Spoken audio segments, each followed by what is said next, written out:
Korean Airlines Flight 007 adalah penerbangan Korean Airlines terjadwal dari New York City ke Seoul melalui Anchorage, Alaska. Pada 1 September tahun 1983, pesawat Korea Selatan yang melayani penerbangan itu ditembak oleh pesawat jet tempur Soviet Sukhoi Su-15, menyebabkan pesawat Korea itu jatuh ke laut dekat Pulau Monoren, Barat Sakhalin di Laut Jepang. Sebanyak 246 penumpang dan 23 awak kapal dinyatakan meninggal dunia. Lantas, apa yang menyebabkan pesawat jet tempur Uni Soviet menembak pesawat komersial tersebut? Untuk itu, mari kita simak.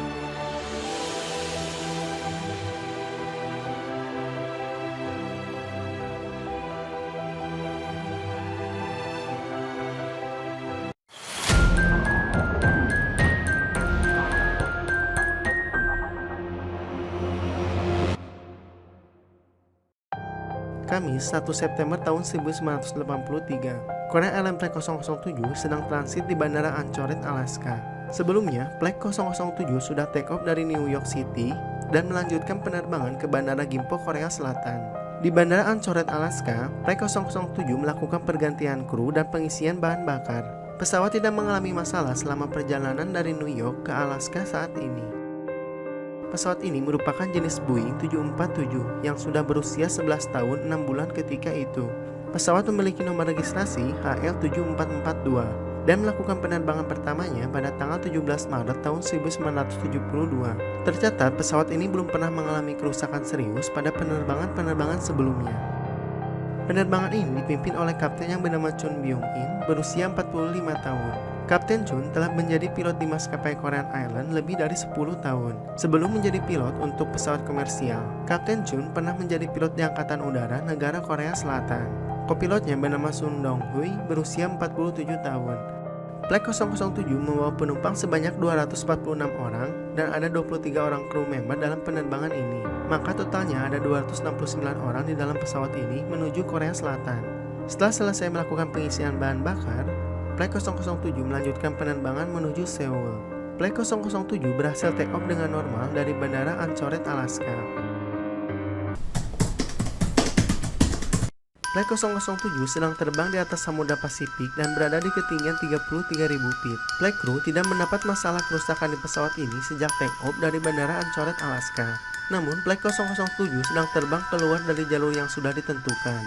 Pilot Flight 007 tidak menyadari akan hal tersebut. Di sini, pilot masih menggunakan mode hiding di sistem autopilot dan tidak menerapkan mode INS, sehingga pesawat tidak mengikuti rute yang sudah ditentukan oleh komputer. Karena keluar beberapa derajat dari jalur yang sudah ditentukan, Flight 007 sedang terbang mendekati pangkalan militer Uni Soviet. Radar militer milik Uni Soviet di Pulau Sakhalin mendeteksi keberadaan pesawat asing yang sedang terbang di wilayah udara mereka. Pilot Flight 007 masih belum menyadari bahwa pesawat yang mereka terbangkan telah keluar dari jalur yang sudah ditentukan. Militer Uni Soviet beranggapan bahwa Flight 007 adalah pesawat mata-mata Amerika Serikat yang mengganggu. Militer Uni Soviet kemudian menerbangkan jet tempurnya untuk mendekati Korean Airlines Flight 007. Beberapa saat kemudian, pilot Flight 007 akhirnya menyadari bahwa mereka sedang keluar beberapa derajat dari jalur yang sudah ditentukan. Karena data cuaca yang mereka terima tidak sesuai dengan data cuaca di radar cuaca pesawat. Jet tempur Uni Soviet sudah melihat visual Flight 007 dengan jelas. Pilot tempur Uni Soviet menunggu perintah dari atasannya untuk mengambil tindakan. Kopilot kontak ATC untuk naik ke ketinggian 35.000 feet dan kembali ke rute yang sudah ditetapkan. Tokyo Controller mengizinkan Flight 007 untuk naik ke ketinggian 35.000 feet.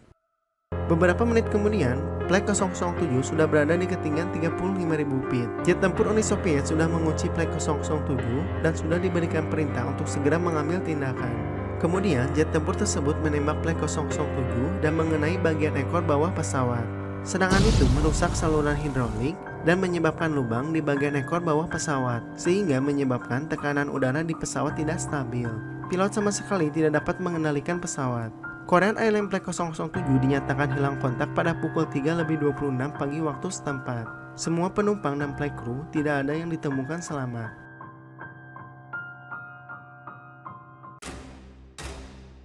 Insiden penembakan Korean Airlines Flight 007 tersebut akhirnya mendapat respon tegas dari internasional. Organisasi Penerbangan Sipil Internasional atau ICAO melakukan penyelidikan setelah Soviet mau membuka akses ke kontak hitam.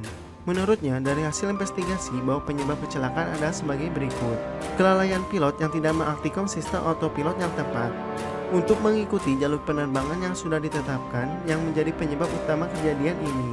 Pilot lupa mengaktifkan autopilot di mode ILS dan masih menggunakan mode heading pada saat itu, sehingga pesawat tidak mengikuti waypoint yang sudah ditetapkan di komputer pesawat, yang menyebabkan pesawat tersebut bisa melenceng ke wilayah Uni Soviet.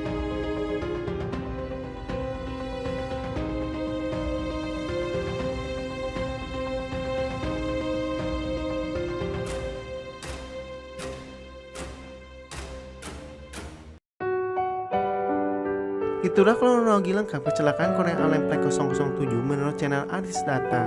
Jangan lupa klik tombol subscribe untuk mendapatkan informasi terbaru lainnya. Like video ini jika kalian suka, dislike jika tidak suka. Stay healthy, sehat selalu, dan jangan lupa berdoa. Wassalam.